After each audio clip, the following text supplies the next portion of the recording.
2 de Corintios 9:6. ¿Ya lo tiene? ¿Ya lo tiene, iglesia? Dice la Biblia: por esto digo, el que siembra escasamente, también segará escasamente. Y el que siembra generosamente, generosamente también segará. Cada uno dé como propuso en su corazón, no con tristeza ni por necesidad, porque Dios ama al dador alegre. Y poderoso es Dios para hacer que abunde en vosotros toda gracia, a fin de que, teniendo siempre en todas las cosas todo lo suficiente, abundéis para toda buena obra. Oramos. Padre, gracias te damos esta mañana por tu santa y bendita palabra. Señor, hoy disponemos nuestros oídos, nuestro entendimiento, nuestra mente, nuestro corazón, Señor, para recibir tu palabra. Háblanos, te pedimos, Señor, y reprende toda obra del diablo que quiera estorbar, que quiera distraer, que quiera robar estas semillas, Señor. Que puedan nuestros corazones ser una buena tierra y que esta palabra dé fruto al 100%. Te lo pedimos en el nombre de Jesús. ¿Cuántos dicen amén? Tome su lugar, hermanos. Y vamos a predicar con la ayuda de Dios en el tema una cosecha abundante. ¿Cuántos lo pueden decir conmigo? Una cosecha abundante. ¿Lo puede decir con más ánimo? Una cosecha abundante. Les hablaba la otra vez, hermanos, lo importante que nosotros como iglesia también aprendamos lo que dice la Biblia acerca del tema económico. Tristemente, en las redes sociales, en el ambiente del mundo, se ataca mucho a la iglesia precisamente por el tema económico.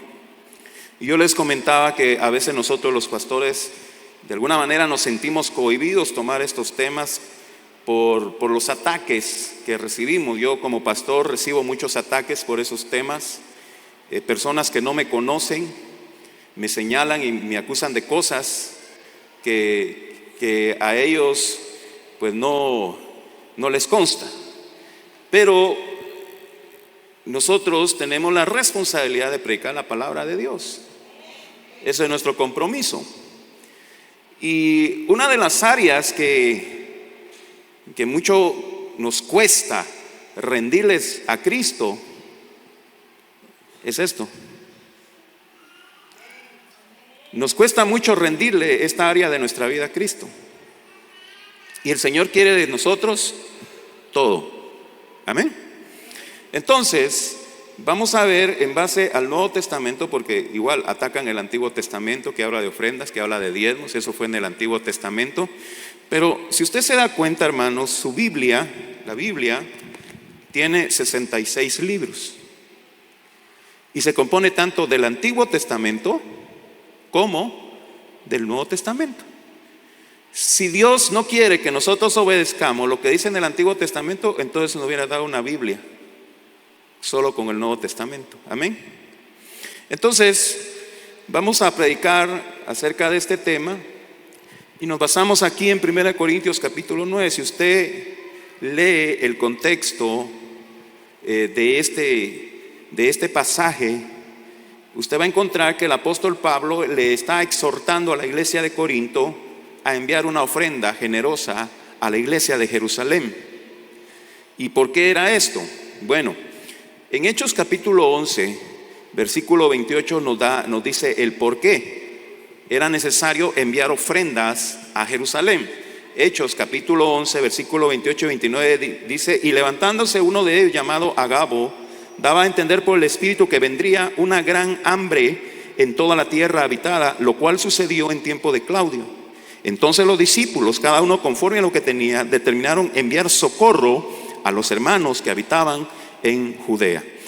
Lo que sucedía, hermanos, es que hubo escasez en esa época, pero golpeó más fuertemente a la tierra de Israel. Entonces las iglesias que estaban en Asia, que estaban mucho más lejos, alejados de esa crisis, determinaron enviar ofrendas a la iglesia de Jerusalén. Cuando usted lee el libro de los Hechos, va a encontrar que la iglesia de Jerusalén se había constituido como la sede central de la iglesia. Amén. Entonces, ¿la iglesia nació dónde? En Jerusalén. No nació en Roma, como algunos dicen, ¿verdad? Nació en Jerusalén. Y los pastores, los apóstoles, cuando tenían alguna duda, cuando querían aclarar algo, iban a la iglesia de Jerusalén a consultar a los apóstoles. Usted puede ver en Hechos capítulo número 15 que Pablo y Bernabé fueron a la iglesia de Jerusalén a consultar con los apóstoles acerca de un tema de los judaizantes. Por tanto, era necesario que la obra se sostuviera en Jerusalén porque era la sede central. Amén. La generosidad y la compasión, escúchame bien, son virtudes que deben de caracterizar al cristiano. ¿Me está escuchando? La generosidad y la compasión deben ser virtudes que deben de caracterizar al cristiano por sobre la codicia y sobre la ambición. Amén. O sea, el mundo, el ser humano se caracteriza por la codicia, por la ambición, por querer tener más, por querer tener muchas riquezas, tener placeres. Pero el cristiano es lo contrario. Lo que debe caracterizar al cristiano es la generosidad y la compasión. Diga conmigo, generosidad y compasión. Pero dígalo con ánimo, generosidad y compasión. Eso es lo que debe de caracterizar al cristiano. Porque por amor, por compasión, Cristo dejó su trono de gloria y vino a este mundo a entregar su vida por amor a usted y a mí. Entonces, lo que debe motivarnos a ser generosos, escúcheme bien por favor, mire por acá. Lo que debe motivarnos a ser generosos no debe ser la promesa de bendición, porque de ahí muchos se agarran. Y hasta hay coritos, ¿verdad? Si tú das 1 centavo, el Señor te da 2. Entonces se crea en nosotros una mentalidad: debo de dar para que Dios me dé y me dé el doble. Y esa no es ese no debe ser el sentido de dar, hermanos. Lo que debe caracterizar o lo que debe motivar al cristiano para dar es la compasión, la generosidad. Eso es lo que debe motivar al cristiano para dar, y su mayor motivación debe ser el bienestar de los demás. Amén. La motivación del que es codicioso, la motivación del que es ambicioso es su bienestar. Esa es su motivación, ¿verdad? Que yo esté bien, que yo tenga, que yo abunde en riquezas, que tenga cuentas, que tenga muchas cosas. Pero la motivación del generoso debe ser la satisfacción de poder ver el bienestar de los demás. Amén. ¿Va conmigo? No se ha enojado todavía conmigo, ¿verdad? Vaya, sigamos pues. Entonces, el apóstol Pablo, guiado por el Espíritu Santo, utiliza la figura de la siembra y la cosecha. Dice el versículo 6: por esto digo, el que siembra escasamente, también segará escasamente. Y el que siembra generosamente, generosamente también segará. Y esto es muy importante que usted y yo lo consideremos, que el Espíritu Santo está utilizando la figura de la siembra y la cosecha. Ahora, para aquellos hermanos que les gusta la agricultura, si usted toma una pepita de aguacate y la siembra, y de esa pepita de aguacate sale un árbol, ¿cuántos aguacates va a producir ese árbol?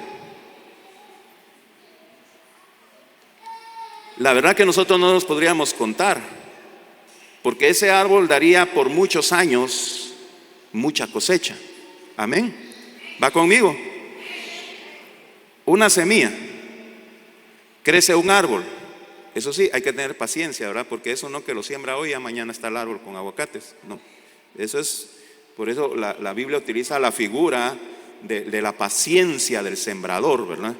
Entonces, usted siembra la semilla de aguacate, con el tiempo ese árbol crece y empieza a crecer sus ramas, y las ramas da fruto y se cargan de aguacates. Entonces usted agarra su canasto y empieza a cosechar todos sus aguacates. Los que son expertos en eso, ¿cuántas cosechas da el aguacate? ¿Una al año o da 2 al año? Una al año, ¿verdad? Una cosecha al año. Entonces cada año usted saca su canasto y lo llena de aguacates. ¿Cuántas semillas utilizó? Una, ¿verdad? Entonces esa figura, hermanos, Dios la está usando para darnos a entender la manera que Dios bendice. Yo no sé si usted me está escuchando esta mañana. Esa figura está utilizando Dios para decirnos la manera en que Él bendice. Dios retribuye abundantemente. Amén. Entonces, Dios no está utilizando la figura de los intereses que paga un banco. Porque averiguando ahí cuál sería un interés justo que pagan los bancos por el dinero, entonces encuentro que más o menos es un 5%. Usted dirá, alguien, eso es bastante. Entonces, si usted deposita 100 quetzales y el banco le dice, al año yo le voy a dar el 5% de esos 100 quetzales, ¿cuánto sería? De 100 quetzales, ¿cuánto sería el 5%? 5 quetzales, ¿verdad? O sea, es una pequeña fracción. Es como que sembrara usted esa semilla de aguacate y cuando sale el árbol de aguacate le da una fracción de aguacate nomás. Por eso Dios no utiliza la figura del interés. Aún, hermanos, Dios no está utilizando la figura de las ganancias que se obtienen en un negocio.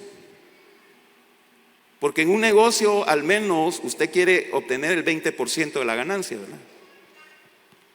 Si usted invierte, qué sé yo, 1,000 quetzales, al menos usted quiere tener una ganancia de 200 quetzales, una fracción, ¿verdad? Pero Dios dice, no, yo no te voy a dar una fracción de lo que diste, yo te voy a dar una bendición en sobreabundancia, una bendición mucho más allá de lo que tú sembraste. Y dice, si siembras escasamente, vas a cosechar escasamente. Lógico, ¿verdad? Si siembras generosamente, vas a cosechar generosamente. Eso lo dice la Biblia, no lo estoy diciendo yo. Si tu mentalidad está a ser mezquino, dice, no, tengo muchos gastos y bueno, esa es tu fe. Esa es tu fe. Entonces tu bendición va a ser acorde a tu dádiva. Yo no sé si me están entendiendo en esta noche, en esta mañana. Amén. Ok, usted viene y siembra una cuerda de terreno, más o menos 450 metros cuadrados, y usted siembra limón, naranja. Usted va a obtener la cosecha de una cuerda de terreno. Usted no va a decir, yo sembré una cuerda de terreno y quiero tener la cosecha de 1 hectárea. Si usted siembra 1 hectárea, usted va a tener mucho más cosecha. 1 hectárea son 10,000 metros cuadrados. Estamos hablando más de 20 veces más grande que una cuerda. Entonces, usted no va a pretender sembrar 1 hectárea y obtener la cosecha, una cuerda, y va a pretender tener la cosecha de 1 hectárea. Eso es lógico, ¿verdad, hermanos? Eso es lógico. Usted dice, yo tengo ahí mi terrenito y de 10 por 10 y ahí lo siembro, pero me cae mal porque aquel que tiene un terreno de 100% tiene más cosecha. ¿Por qué, hermanos? Si eso es lógico. El que siembra escasamente segará, y el que siembra generosamente también segará. Esta no es palabra de hombre, esta es palabra de Dios. Entonces, Dios promete retribuir la generosidad como la cosecha de una semilla sembrada. O sea, una retribución, una producción abundante. No como la ganancia de intereses, ni aún como las ganancias de un negocio, sino que en sobreabundancia. ¿Cuántos dan gloria a Dios por eso? Esa su gloria a Dios está muy raquítico, hermano. Tal vez porque no desayunaron, no tomaron café, ¿verdad? Pero ¿cuántos quieren hacer el esfuerzo y darle un gloria a Dios fuerte al Señor? Amén. Qué bueno. Gloria al Señor.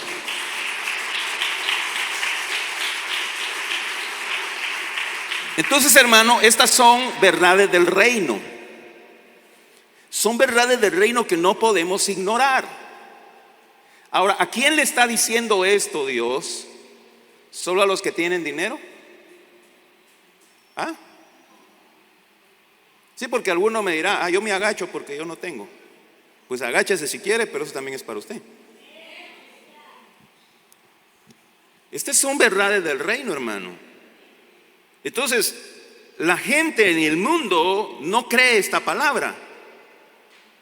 En cierta ocasión un hombre me empezó a atacar y al final de cuentas mejor dejé de discutir con él porque yo le presentaba textos bíblicos y él no entraba en razón. Entonces recordemos que la Biblia dice que el hombre carnal no puede entender las cosas del Espíritu. ¿Por qué? Porque se tienen que discernir espiritualmente. Y esta es una verdad. El que siembra escasamente también segará. Y el que siembra generosamente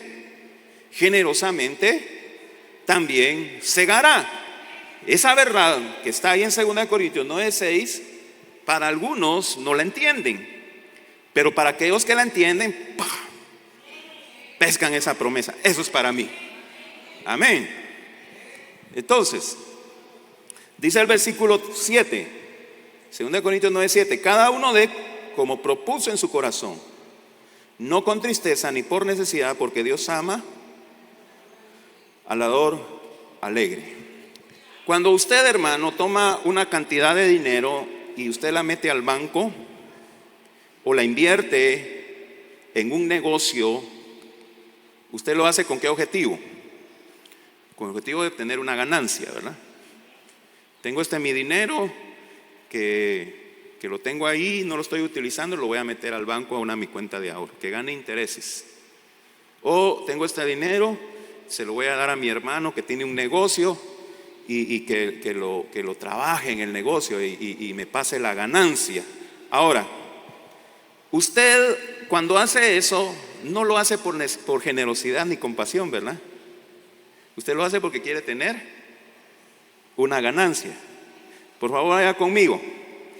Lo que lo motiva a hacer eso, a meterlo al banco o a invertirlo en un negocio, lo que lo motiva es el deseo personal de obtener una ganancia para usted, para mí. Usted solo está pensando en los demás. Pero cuando nosotros damos conforme a la palabra de Dios, cuando nosotros damos nuestros bienes para la obra de Dios, no lo debemos hacer para obtener ganancia. ¿Me está escuchando? No lo debemos hacer para obtener una ganancia personal, sino con el gozo, con el deseo de dar para el beneficio de otros. Amén. Yo no sé si usted me está entendiendo esta mañana. Cuando usted invierte en un negocio, invierte su dinero en el banco, lo hace para obtener una ganancia personal para usted.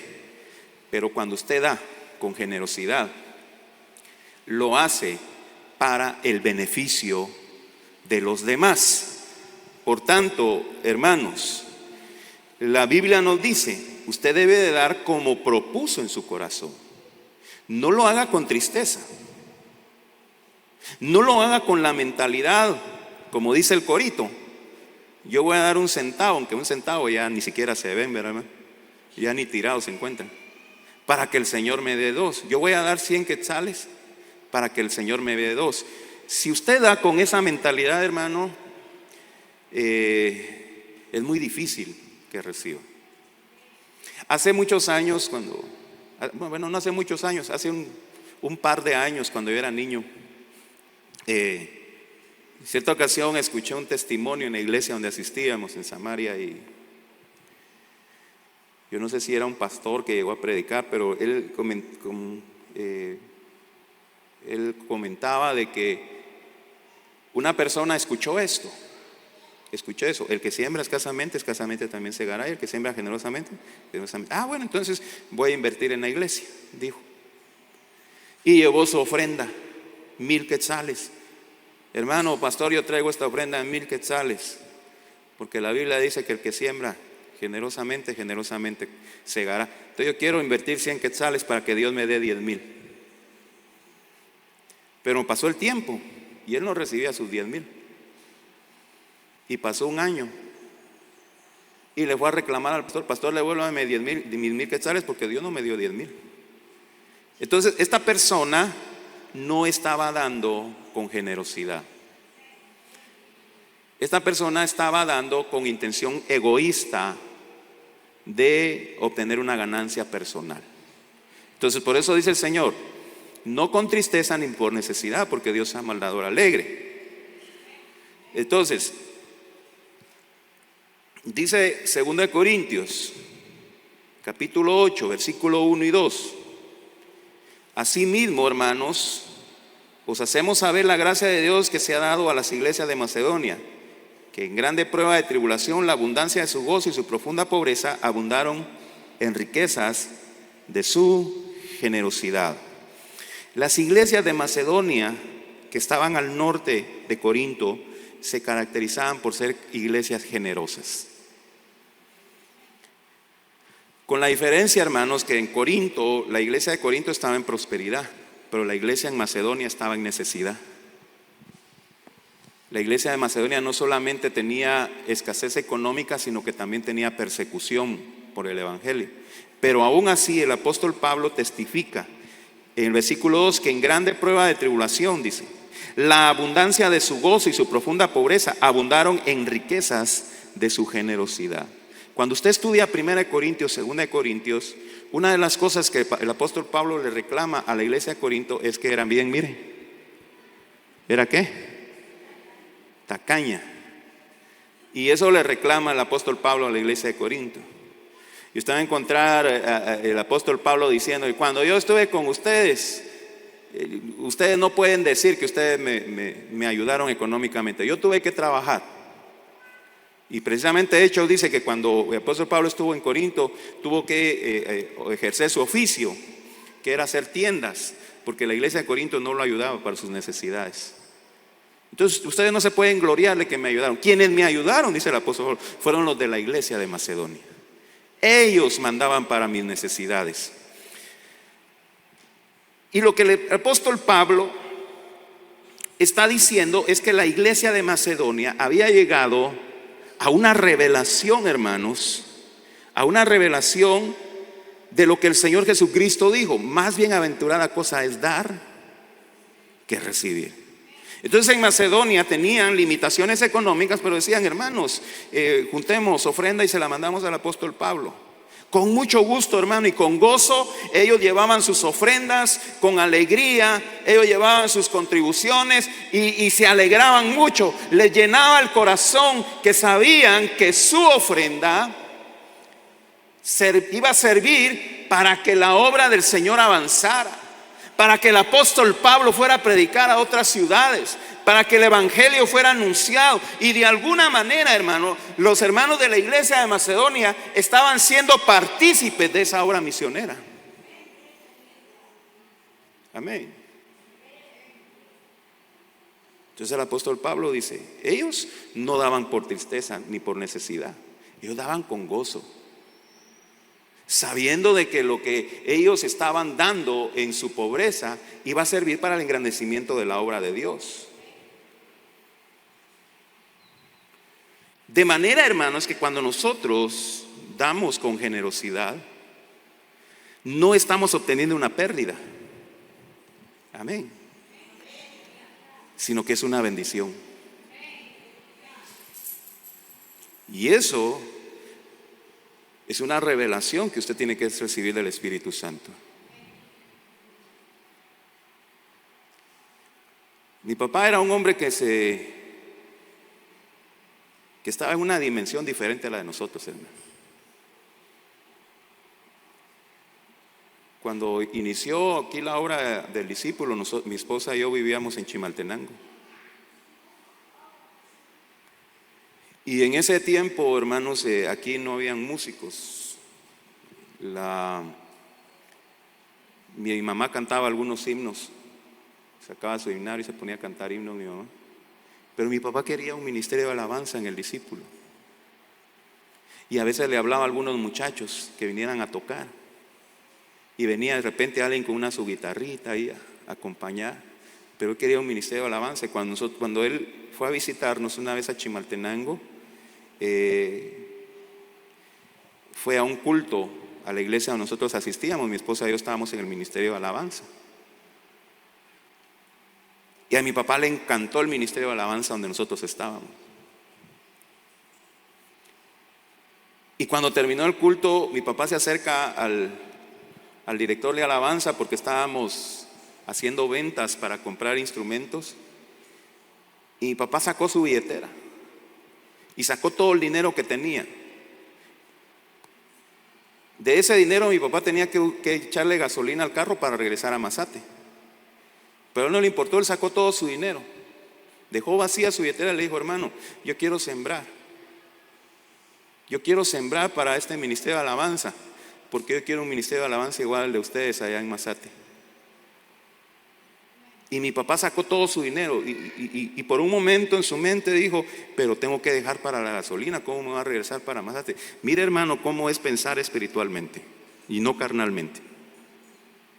Porque muchas veces eso es lo que nos detiene a nosotros a dar.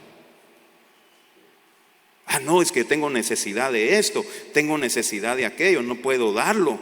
No, mi papá no pensó eso. El carro necesitaba gasolina, no le iba a alcanzar esa gasolina para regresar a Mazate, pero sacó todo y lo siembro en el nombre de Jesús. Y el ministro de alabanza lo recibió en el nombre de Jesús. Que se cumpla el deseo de su corazón. Para gloria de Dios, hermano, mi papá arrancó ese carro y se vino para Mazate y no hubo necesidad de echarle gasolina al carro. Eso es caminar en lo sobrenatural. Usted se preocupa por las cosas de Dios, Dios se va a preocupar por sus cosas. Pero eso no lo entiende el que es carnal. Eso no lo entiende. El que es carnal saca su calculadora. No puedo, no se puede. No, yo soy más interesante. No. Y no da. Es interesante, hermanos, porque muchas veces el Espíritu Santo toca el corazón de alguien para que sea dadivoso. Pero algunos lo resisten porque ponen su mirada en las cosas materiales, no en las cosas espirituales. ¿Alguna vez usted que está ahí sentado, el Espíritu Santo lo ha tocado y le dice: mira, da esa ofrenda que tienes en tu mano para el Señor, y usted se resiste? No, hombre, es que mañana tengo que ir a pagar el recibo de la luz, mañana tengo que pagar la renta, se me va a desajustar. Y dice: no. Y se resisten a ese toque que el Espíritu Santo le está dando. Y el Espíritu Santo: está bien, úsalo para pagar tu renta, pero eso sí, iba a suceder algo sobrenatural en tu vida si tú hubieras obedecido. Y eso lo vemos en Primera de Reyes, capítulo 17, versículo 13. Primera de Reyes 17, 13. Elías le dijo, está hablando aquí de la viuda de Sarepta. La viuda de Sarepta se iba a morir de hambre porque ya solo tenía para hacer un pan, un poquito de aceite, un poquito de harina. Lo iba a hacer, iba a comer un pedacito ella, un pedacito su hijo, y se morían de hambre. Pero llega el profeta Elías, Primera de Reyes 17, 13. Elías le dijo: no tengas temor, ve, haz como has dicho, pero hazme a mí primero de ello una pequeña torta cocida debajo de la ceniza y tráemela, y después harás para ti y para tu hijo. La viuda de Sarepta ya solo tenía material para hacer un pan, y eso fue lo que le dijo al profeta Elías: profeta, yo solo tengo para hacer un pan y se lo voy a hacer a mi hijo, y después de que mi hijo se lo coma nos vamos a morir porque ya no tenemos. Piense usted en esa situación, hermanos. Gracias a Dios usted y yo no hemos enfrentado en una situación así, porque Dios ha sido bueno. Nadie de aquí puede decir que se está muriendo de hambre. Hasta se le nota en los cachetes. Pero cuando Elías llega, le dice: mira, solo tengo para hacer un pan, lo voy a cocinar, nos lo comemos y nos morimos. Muy bien, le dijo Elías, haz así como has dicho, pero primero haceme un pan a mí. Primero haceme a mí, le dijo Elías. Hermanos, si Elías hubiera vivido en esta época, se lo hartan en las redes sociales. No, de veras, hermano. Vividor, muerto de hambre, ¿por qué le quita su pan a la viuda? Vaya a trabajar, haragán. Estoy seguro, hermano, que hubieran ido a buscar a Elías y lo hubieran linchado. Le hubieran ido a apedrear la casa por haber hecho eso. Pero ¿sabe qué? La viuda estaba en una dimensión espiritual. Y la viuda podía ver algo que los demás no veían. Por eso el Señor Jesucristo, cuando se refirió a esto, si habían tantas viudas en Jerusalén, si habían tantas viudas en Israel, ¿por qué el profeta Elías fue hasta Sarepta? Porque Sarepta es una ciudad fuera de Israel. Porque las viudas de Israel no tenían la revelación espiritual que tenía la viuda de Sarepta. Una revelación espiritual que usted y yo tenemos que tener. ¿Y sabe cuál fue la palabra que soltó el profeta Elías cuando la mujer actuó en fe? Primera Reyes 17:14. Porque Jehová, Dios de Israel, ha dicho así: la harina de la tinaja no escaseará, ni el aceite de la vasija disminuirá, hasta el día en que Jehová haga llover sobre la faz de la tierra. Amén. Es una promesa que usted tiene que cachar en el aire. Yo sé que algunos me están viendo ahí con cara de raro, pero tenemos que abrir nuestro corazón a lo espiritual, hermano. Y eso fue lo que Jesús le dijo a Marta y a María: no te he dicho que si creyeres verás la gloria de Dios. Entonces, como cristianos, o mejor dicho, como personas, vamos a tener una fuerte lucha por nuestro amor al dinero, por la codicia, por la ambición. Pero si realmente nosotros hemos nacido de nuevo, si realmente hemos tenido un encuentro personal con Jesucristo, entonces en nuestro carácter se va a desarrollar el amor, la compasión y la generosidad. Amor por Dios y no por el dinero. Yo voy a ir terminando, hermanos, ténganme un poquito de paciencia. Yo quisiera leer 2 Corintios 9:8, pero quisiera leerlo en la versión Nueva Traducción Viviente, porque ahí lo vamos a ver más clarito. No sé si me pueden apoyar ahí. Ya. No funciona Vamos a orar por nuestra cañonera, hermanos. Mire, hablando de necesidades, ya se nos arruinó la cañonera. Bueno, yo se lo voy a leer, así que abra bien su oído. Dice 2 Corintios 9:8. Y Dios proveerá con generosidad todo lo que necesites. Me voy a volver a leer ese pedacito. Y Dios proveerá con generosidad todo lo que necesite. Entonces, siempre tendrán todo lo necesario. Y habrá bastante de sobra que compartir con otros. Eso es, se lo estoy leyendo 2 Corintios 9:8, pero en la versión Nueva Traducción Viviente. Y Dios proveerá con generosidad todo lo que necesiten. Entonces siempre tendrán todo lo necesario y habrá bastante de sobra para compartir con otros. Entonces, ¿qué es lo que está diciendo Dios? El que siembra escasamente segará. El que siembra generosamente, generosamente dará. Cada quien dé como propuso en su corazón, no con tristeza ni por sensibilidad, porque Dios ama al dador alegre. Entonces ahí viene la promesa. Dios va a proveer para tus necesidades con generosidad. Dios va a proveer para tus necesidades con generosidad. Esa es una promesa, porque el que lo promete no miente. Ustedes van a tener siempre, van a tener de vez en cuando, no, siempre lo necesario y van a tener bastante, dice la Biblia, para que puedan compartir con otros. Amén. Así como nos gusta la primera parte, nos debe gustar también la última parte. Uno, recibir con generosidad en abundancia, pero también para compartir. No para que nosotros lo disfrutemos solo nosotros, egoístamente. Yo decía esa palabra despilfarrar, pero ¿cómo sería en verbo? Despilfarremos, ¿verdad? No para que lo hagamos chinchilete con las bendiciones que Dios nos da, sino que tengamos esa generosidad de compartir con otros. Y esa es la promesa de Dios para sus hijos.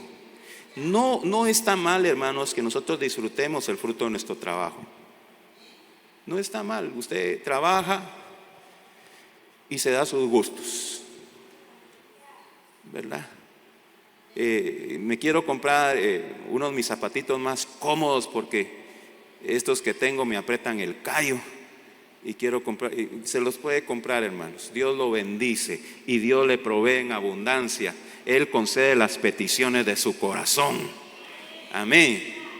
Vénganse para todos, vámonos allá al Sarita a tomarnos un helado. Vaya, disfrute, cómase una pizza. Disfrute con su familia el fruto de su trabajo, pero tenga siempre presente, hermanos, que en su corazón debe haber generosidad para compartir a otros. Cuando ese egoísmo, esa avaricia se convierte en nuestra prioridad, entonces ese es un síntoma de que nosotros nos estamos apartando de la voluntad de Dios. Usted mira al necesitado y no lo ayuda, tenga mucho cuidado. Es un pecado el que debe renunciar. Si usted y yo tenemos la actitud correcta, Dios promete cumplir su promesa. ¿Se acuerda usted de Mateo 6:33? Un pasaje bien conocido que muchos lo repetimos aquí. Mas buscad primeramente el reino de Dios y su justicia, y todo lo demás viene por añadidura. El pastor Luis decía, no hay cristianos que andan buscando las añadiduras, dice, y no el reino de Dios. Y esa es una realidad, hermanos. Hay quienes andan tras las añadiduras. Cantan el coro, yo quiero más, yo quiero más, yo quiero más, pero no de ti, Señor, sino más dinero. Y eso es peligroso. No vayamos tras las añadiduras, sino tras el reino de Dios. Bueno, ya vamos a ir concluyendo, hermanos. Ténganme un poquito de paciencia. ¿Por qué vine hoy? Dirán algunos. Porque el Señor le quería hablar. Ahora, yo quiero finalizar diciéndole que tome en cuenta algo muy importante. Escúcheme bien, por favor, mire para acá. Debe sembrar en buena tierra.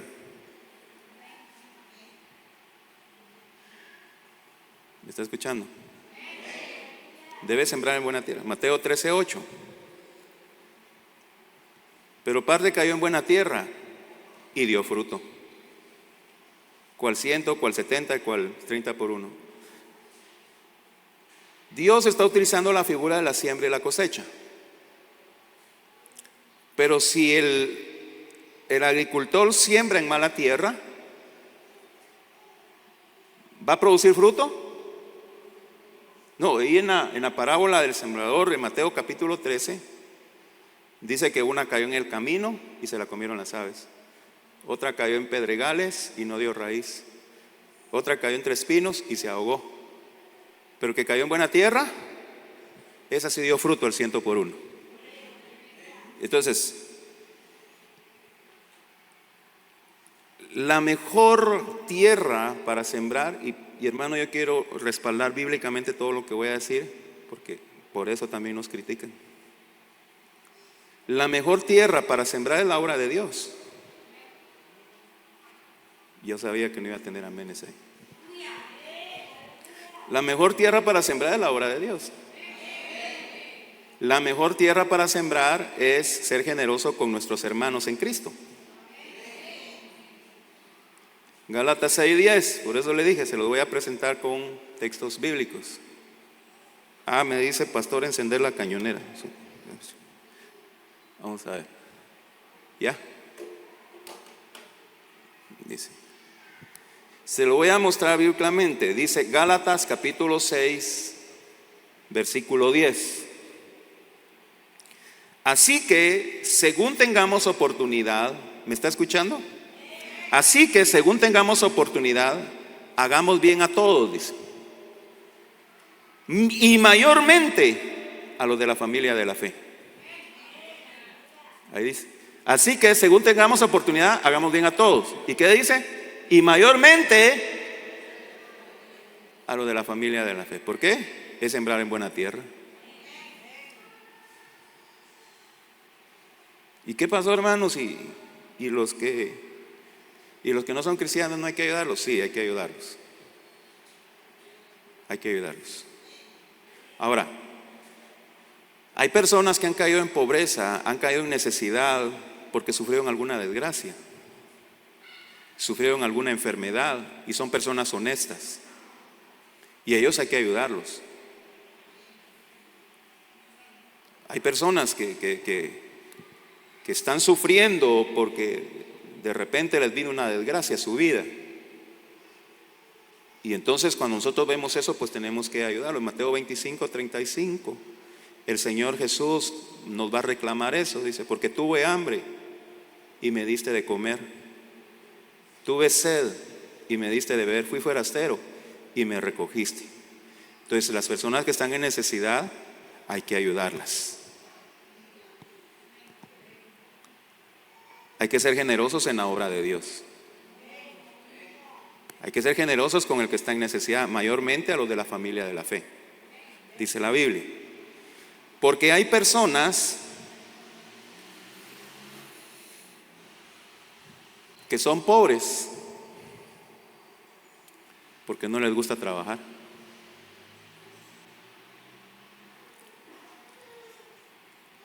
Y se han acostumbrado a vivir de la generosidad de los demás. Y aunque usted no crea, hermano, nosotros como pastores vemos mucho eso. Y vienen personas y dicen, hermano, mire, ayúdeme económicamente porque no puedo. Y vienen con mentiras, vienen con engaños. Vienen diciendo, fíjese que salí de la cárcel y me tengo que ir a no sé dónde. Y ahorita me tengo que ir y me tengo que ir ya. Y al medio lo está viendo otra vez usted pidiendo dinero.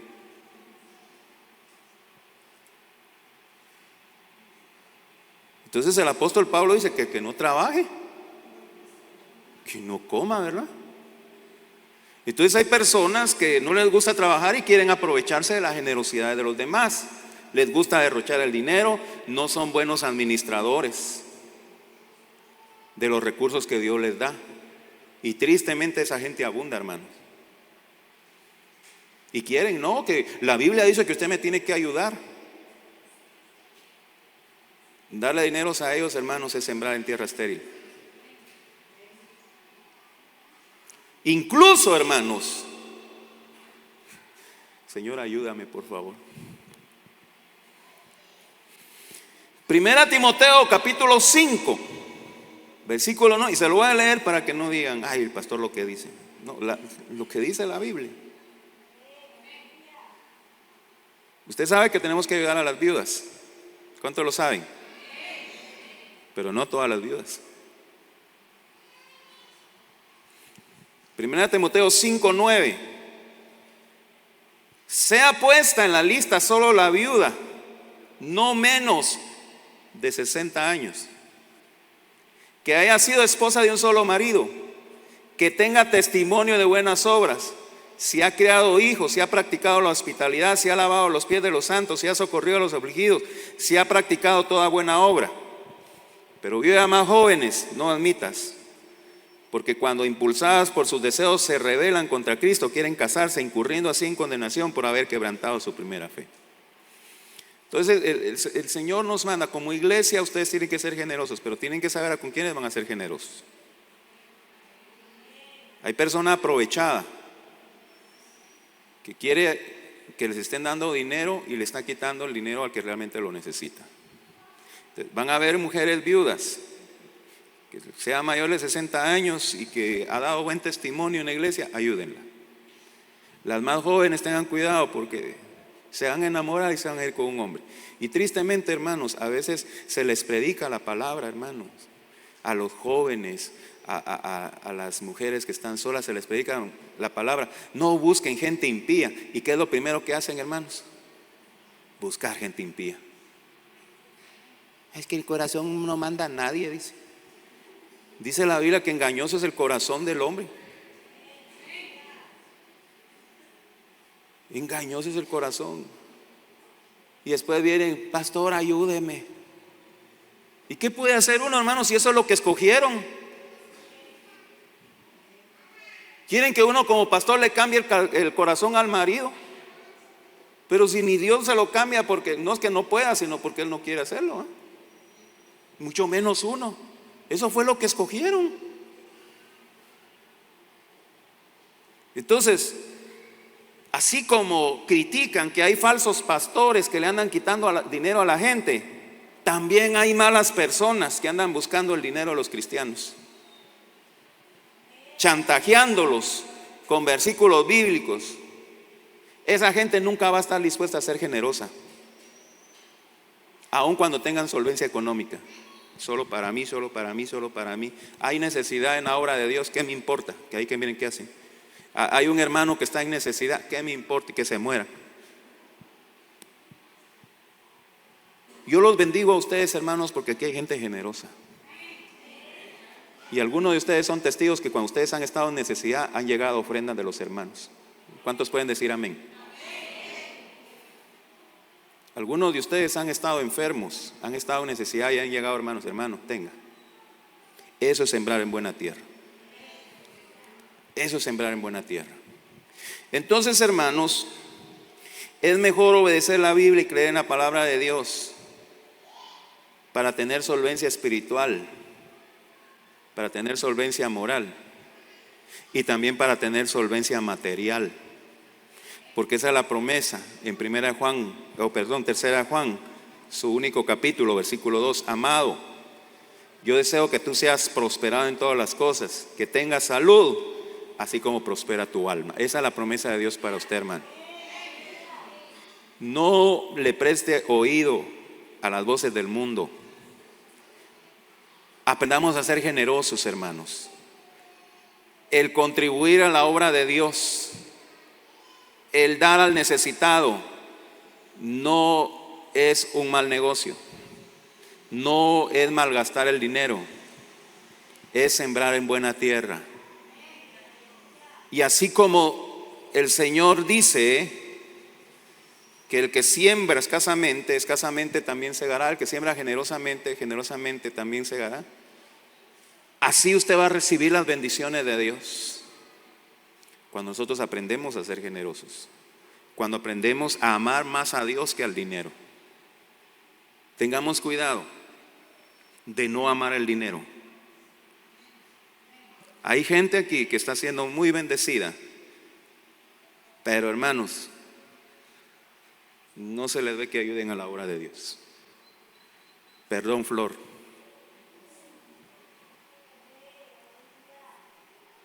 Tengamos mucho cuidado, hermanos. No es solo para nosotros.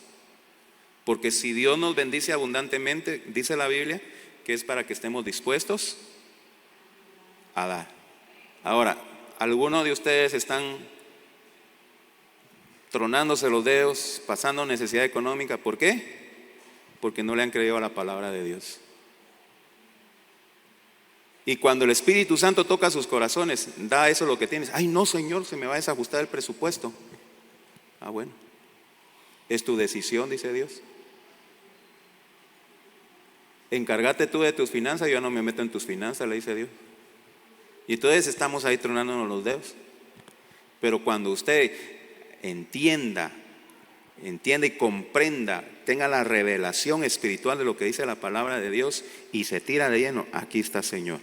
Entonces Dios va a derramar esas bendiciones que promete en su palabra. porque Él no miente. Dios no miente. ¿Y qué importa lo que diga el mundo? ¿Qué importa lo que opine el mundo? ¿Qué importa que lo que critique el mundo? Yo he tomado la decisión de creerle a Dios. ¿Cuántos dan gloria a Dios por eso, hermanos? Amén. Dele palmas.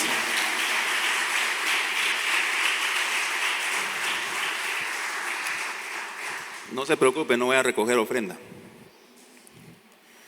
Sí, porque muchos predican eso y dicen, ahora traiga su ofrenda. No, hermano, no se preocupe. Esto es voluntario. Eso es voluntario. Y espero que esta palabra sea sembrada en su corazón en buena tierra. Y usted aprende a creerle a Dios. Malaquías capítulo 3. Ustedes me han robado, dice Dios. ¿Y en qué te hemos robado? En sus diezmos y ofrendas. Traigan los diezmos al alfolí y haga alimento en mi casa. Y yo abriré la ventana de los cielos hasta que sobreabunde. Número 1. Y reprenderé al devorador. No quieren dar para el Señor, se lo van a ir a dar al médico, se lo van a ir a dar al abogado, se lo van a dar al extorsionista. Allá se lo van a dar. Amén. Créale al Señor, hermano. Amén. Muy bien. Yo finalizo y los invito a ponerse de pie, hermanos. Pónganse de pie.